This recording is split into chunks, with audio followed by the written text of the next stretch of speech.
ఎంసెట్ స్ట్రెస్సా? టెస్టానిక్.ai ని ట్రై చేయండి. Free mock test, custom test, AI insights మరియు పర్ఫార్మెన్స్ ట్రాకింగ్ కూడా. Register now. Pulivendula MLA Jagan Reddy వికృత చేష్టలు, చర్యలు.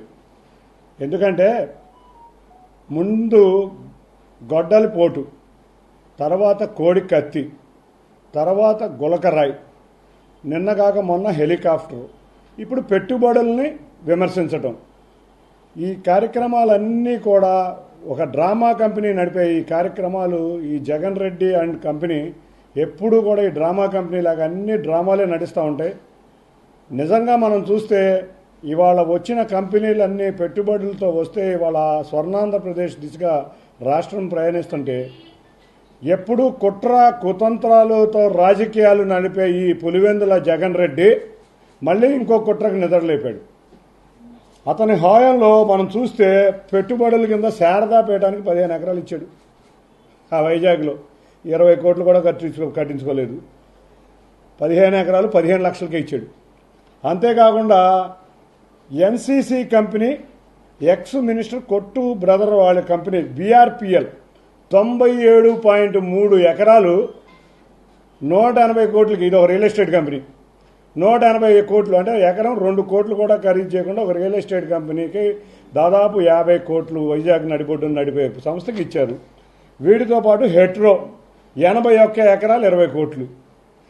ఇటువంటి డ్రామా ఈ శారదాపేటం పెట్టుబడులు తెస్తుందా? ఈ రియల్ ఎస్టేట్ కంపెనీ పెట్టుబడులు తెస్తుందా? ఇవాళ పరిశ్రమలు రావాలి, పెట్టుబడులతో రావాలి అని మేమందరం ఆకాంక్షతో ఎదురు చూస్తుంటే, ఆంధ్రప్రదేశ్ రాష్ట్ర ప్రజలందరూ ఆకాంక్షతో ఎదురు చూస్తుంటే ఇవాళ ఇన్వెస్ట్మెంట్స్ అన్నీ కూడా బ్యాక్ ఫైర్ అయ్యే విధంగా ఇతను డ్రామాలు నడుస్తున్నాడు. ఈ డ్రామాలు ఏ విధంగా ఉన్నాయంటే, అతను ఎప్పుడు ఒక దొంగ అని ఎదుటివాడిని దొంగని చేసే ప్రయత్నం చేస్తూ ఉంటాడు. ఇవాళ మనం చూస్తే ఏ పెద్ద కంపెనీ కూడా పెట్టుబడులు పెట్టాలని విదేశాల్లో ఉన్న కంపెనీ, ఏ కంపెనీ అన్న ఆంధ్రప్రదేశ్ రాష్ట్రంలోకి రావాలంటే ముందు రాష్ట్ర ప్రభుత్వంతో అగ్రిమెంట్ చేసుకుంటుంది. అగ్రిమెంట్ చేసుకున్నాక ఇక్కడ ఆఫీస్ అనేది నియమించబడుతుంది. వాళ్ళకి నిజంగా మనం చెక్ చేసుకోవాల్సింది ఏంటంటే వారు ఉన్న ఆఫీసులు కరెక్ట్గా ఉన్నాయా లేదా, అమెరికాలో కానీ లేకపోతే ఎక్కడి నుంచి వచ్చిన చోట అక్కడ ఫ్యాక్టరీలు కానీ ఆఫీసులు కానీ కరెక్ట్గా ఉన్నాయా లేదా, వీళ్ళ ప్రొఫైల్ ఏంటనే చెక్ చేసుకోవాలి. అంతేగాని పరిశ్రమ రాకముందే ఇక్కడ ఆఫీస్ లేదు, ఇక్కడ ఇంకోటి లేదని డ్రామాలు నడిపిస్తున్నాడు. నిజంగా ఇక్కడ ఆఫీస్ అనేది ఎప్పుడు పెడతాయండి? ఒక మైక్రోసాఫ్ట్ వచ్చింది, మైక్రోసాఫ్ట్ రాకముందే ఆఫీస్ పెట్టిందా? లేకపోతే ఒక హుండాయ్ వచ్చింది, లేకపోతే కియా మోటార్స్ వచ్చింది, లేకపోతే ఒక టొయోటా వచ్చింది. వీటి ఆఫీసులు కూడా ప్రభుత్వంతో ఒప్పందాలు కుదుర్చుకుని ఒప్పందాల ప్రకారం ఆఫీసు పెడతారు ఇక్కడ. అంతేగాని ఒక కమ్యూనికేషన్ పాయింట్ కింద ఎక్కడో ఒక గృహంలోనో ఒక ఆఫీసు పెట్టి ఒక కమ్యూనికేషన్ పాయింట్ని పెడతారు. అంతేగాని రాగానే భారీ పెట్టుబడులు పెట్టి ఆఫీసు పెట్టకుండా, ఇక్కడ పరిశ్రమ పెట్టకుండా ఎక్కడా కూడా ఈ దేశంలోనే కాదు దేశ విదేశాల్లో ఎక్కడా కూడా పరిశ్రమ వచ్చేవాళ్ళు వేరే ప్రాంతంలో పరిశ్రమ పెట్టాలంటే ముందు ఆఫీస్ ప్లేస్ అనేది ముందు కట్టరు, తాత్కాలికంగా ఏదో ఒక ఆఫీస్ చేసుకుంటారు. అదే విషయంలో ఉర్సా కంపెనీ, వీళ్ళ కంపెనీ ప్రొఫైల్ చూస్తే పి కౌశిక్ సుమారు $400 బిలియన్ జోబాక్స్ కంపెనీకి ఆయనే మెయిన్ ముఖ్య కారకుడు. T Jayasekhar Hallmark group chairman, 2.5 billion turnover ఉంది.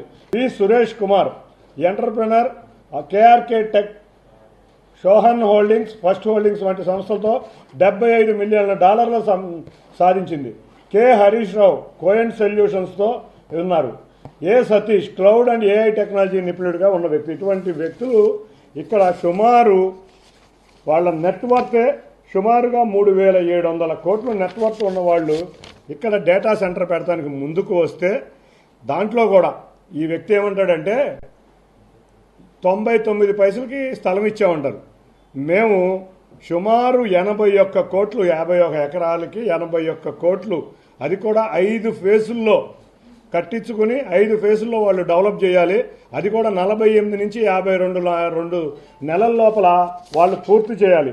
ఇటువంటిది ఇటువంటి దానికి స్థలం ఇస్తే ఈయన ఏమంటాడంటే ఈ సంస్థకి ఆఫీస్ లేదంటాడు, లేకపోతే లిల్లియో లల్లియో అంటాడు, లాలు అనేది కూడా పలక తీసాం ఆయనకి, లిల్లీ అనే సంస్థకి ఇచ్చాడు అంటాడు, లాలుని పట్టుకుని లిల్లీ అంటాడు. ఇతను ఎట్లా ముఖ్యమంత్రి అయ్యాడో నాకు తెలియదు, కానీ ఒక్కటి గుర్తుంచుకోవాలి, ఇంత పరిజ్ఞానం లేని ముఖ్యమంత్రి. ఎందుకంటే మాజీ ముఖ్యమంత్రి ఒక కంపెనీ పెట్టడానికి ముందు ఆఫీసు కూడా ఉండదు ఇండియాలో అనే పరిజ్ఞానం కామన్ ప్రజలకు కూడా తెలిసిన పరిజ్ఞానం లేదు. ఇతను దొంగ అని ఎదుటోడిని దొంగ చేస్తాడు. ఎందుకంటే ఇతను 21 క్లౌడ్ కంపెనీలు పెట్టారు. ఈ 21 క్లౌడ్ కంపెనీలకి ఒక్క దాంట్లో ఆఫీస్ లేదు. Silicon Builders, Marvel Infrastructure, Shalom Infrastructure, ration infrastructure, Shalom Inspire Hotels, Capstone Infra, Utopia Infra, ఇట్లా చెప్పుకుంటే 21 సూట్ కేస్ కంపెనీలు పెట్టిన చరిత్ర నీది. ఈ సూట్ కేస్ కంపెనీలకి ఆఫీస్ అడ్రస్ కూడా లేని జగన్ రెడ్డి ఇవాళ నువ్వు అక్కడ ఉన్న ఎన్ఆర్ఐలను విమర్శిస్తావా? నిజంగా ఎన్ఆర్ఐలు ఇవాళ తమ సొంత డబ్బులతో తాము కష్టపడి సంపాదించి తమ దేశం కోసం సేవ చేయాలని కుటుంబాలు అక్కడ ఉండి, అక్కడ కంపెనీలు ఉండి, ఇక్కడ పరిశ్రమలు పెట్టాలి, ఇక్కడ ఉద్యోగాలు పెట్టాలి, ఇవాళ మళ్ళీ స్వర్ణాంధ్రప్రదేశ్లో తీసుకెళ్ళాలి. మనం ఎవరైతే గౌరవ ముఖ్యమంత్రి నారా చంద్రబాబు నాయుడు గారి వల్ల ఇటువంటివి ఉన్నాయో అని తలంపడమే కాకుండా ఇటువంటి ఎన్నో సంస్థలు స్థాపించి గత 30 సంవత్సరాలుగా ఇక్కడ సాంస్కృతిక కార్యక్రమాలు కానీ, ఇక్కడ స్కూల్స్లో కానీ, ఇక్కడ హాస్పిటల్స్లో కానీ ఎన్నో కార్యక్రమాలు చేస్తున్న ఎన్ఆర్ఐలకి నువ్వు ఇటువంటి నీ బురదని వాళ్ళకి అంటగట్టి నువ్వు చూద్దామని చూస్తున్నావేమో. కపట్దార్ జగన్ రెడ్డి, నువ్వు నీ యొక్క బ్యాచ్ గుర్తుంచుకోండి. ఈ ఎన్ఆర్ఐలు తప్పకుండా రండి, పెట్టుబడులు పెట్టండి, ఇక్కడ ఉన్న పారిశ్రామిక అభివృద్ధికి కృషి చేయండి. మీకు మా ప్రభుత్వం ఆహ్వానిస్తుంది. ఎవరన్నా అడ్డొస్తే కపట్దార్ నేనున్నా మీ ఎన్ఆర్ఐలు అందరి తరఫున. మీరు కష్టపడి సంపాదించిన సంపాదన పెట్టుబడులు ఇక్కడ పెట్టి పరిశ్రమలకి అభివృద్ధి చేయండి, రాష్ట్రాన్ని ముందుకు తీసుకువెళ్ళబడండి. గత 5 సంవత్సరాలలో ఈ రాష్ట్రం అధోగతి పాలు చేసిన వారికి బుద్ధి చెప్పే విధంగా మనకు యువతకి ఉద్యోగాలు కల్పించాలి. అన్నిటికన్నా ముఖ్యంగా అందరికీ కోరుకునేది ఏంటంటే, ఒక్కటి, ఇవాళ ఎన్ఆర్ఐలకి ఏది జరిగినా నేను ముందుంటానని తెలియజేసుకుంటున్నాం. నేను కానీ మా ప్రభుత్వం కానీ మీకు అన్ని విధాలా సహకరిస్తుంది, పెట్టుబడులు రావాలి అని కోరుకుంటున్నాం. వీటి అన్నిటికీ తోడు వాళ్ళ మీడియా వాళ్ళందరికీ కూడా ఒకటే కోరుతున్నాం, ఏది నిజం ఏది అబద్ధం తెలుసుకోవాలి. మనకు పెట్టుబడులు రావాలి, మన పరిశ్రమలు రావాలి. సూట్ కేస్ కంపెనీలు వ్యక్తులు చెప్పే మాటలు నమ్మొద్దు. ఇటువంటి వ్యక్తులు సమాజానికి చేటు కాబట్టే ప్రజలందరూ చాలా దూరంగా పెట్టారు ఇతన్ని. ఇతను పులివెందుల ఎమ్మెల్యే కింద నిలబెట్టారు. ఆఖరికి ప్రతిపక్ష హోదా కూడా ఇవ్వలేని పరిస్థితిలో ఉన్నారు. ఇటువంటి వాళ్ళందరూ మీరు చూస్తుంటే డ్రామా ఆర్టిస్టులు ఇవాళ మద్యం కేసు, బిగ్ బాస్ ఎవరో తెలిసిపోయింది. ఇట్లా కేసుల్ని డైవర్ట్ చేయడానికే ఇటువంటి రాజకీయాలు చేస్తున్నారు. కాబట్టి ఎన్ఆర్ఐలకు మరొక్కసారి కోరుతున్నాను, మీరెవ్వరూ అధైర్యపడవద్దు. ఇటువంటి బురద రాజకీయాలు వాళ్ళు ఎంత అంటిద్దామన్నా కూడా అభివృద్ధిని ఆపలేరు, నిజాన్ని ఆపలేరు. తప్పకుండా మీ తోడు నేనుంటా. మీరు ధైర్యంగా ముందుకు రండి, పెట్టుబడులు పెట్టండి. ఈ అన్నిటికీ చివరిగా పులివెందుల ఎమ్మెల్యేని ఒకటే అడుగుతున్నా, ఒక్క రూపాయి నువ్వు ఎవరికి సాయం చేసింది లేదు. ఇవాళ ఎంతోమంది ఎన్ఆర్ఐలు తమ జీవితంలో కష్టపడి సంపాదించింది ఇవాళ 25 సంవత్సరాలుగా ఈ రాష్ట్ర అభివృద్ధిలో కృషి చేస్తున్నారు. నువ్వు మొన్న ఈ మధ్య ఎప్పుడో విజయవాడ వచ్చావు. విజయవాడ వచ్చి వరద బాధితులకు ₹1 ఇస్తానన్నావు. ఆ ₹1 కూడా ఏమైపోయిందో ఇంతవరకు ఎవరికీ తెలియదు. నీకు పెట్టుబడులు తేటం చేత కాదు కాబట్టే శారదా పీఠాలకి, రియల్ ఎస్టేట్ కంపెనీలకి డబ్బులు భూములు పంచావు. అసలు కంపెనీ స్ట్రక్చరే నీకు తెలియదు కాబట్టి, కంపెనీకి ఆఫీస్ ఎప్పుడు వస్తుందో, ఎప్పుడు పెట్టుబడులు వస్తాయో తెలియదు కాబట్టి ఇట్లా బిహేవ్ చేస్తున్నావు. మరొకసారి చెప్తున్నా, గౌరవ ముఖ్యమంత్రి నారా చంద్రబాబు నాయుడు గారి ఆధ్వర్యంలో ఈ ఎన్డీఏ ప్రభుత్వం రాష్ట్రాభివృద్ధి కృషి చేస్తుంది, పెట్టుబడులు కృషి చేస్తుంది, ఉద్యోగ అవకాశాలు కల్పిస్తుంది, రాష్ట్రం పారిశ్రామికంగా అన్ని రంగాల్లో దేశం ముందుండే విధంగా కృషి చేస్తుంది.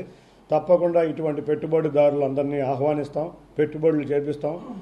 తప్పకుండా టెక్నాలజీ కూడా ఈ వ్యక్తికి తెలియదు, అసలు ఆర్టిఫిషియల్ ఇంటెలిజెన్స్ అంటే కూడా తెలియని వ్యక్తి. కాబట్టి ఇటువంటి వ్యక్తి మాటలు మీరు ఎవరో ఐధైర్యపడకుండా ధైర్యంగా ముందుకు వచ్చి ధైర్యంగా పెట్టుబడులు పెట్టి ఈ ప్రాంత వాసుల కోరికైన పారిశ్రామిక అభివృద్ధి, స్వర్ణాంధ్రప్రదేశ్ అభివృద్ధి ముందుకు తీసుకువెళ్లాలని అందరినీ పెట్టుబడిదారులను అందరినీ కూడా మీకు మా ప్రభుత్వం అండగా ఉంటుంది అని చెప్తూ మరొక్కసారి ఒక్కటే హెచ్చరిస్తున్నా, ఎవరైనా ఎన్ఆర్ఐల జోలికి పెట్టుబడిదారుల జోలికి వస్తే ఖబర్దార్ జాగ్రత్త, నేను వాళ్ళకు తోడుగా ఉంటానని తెలియజేసుకుంటున్నాను.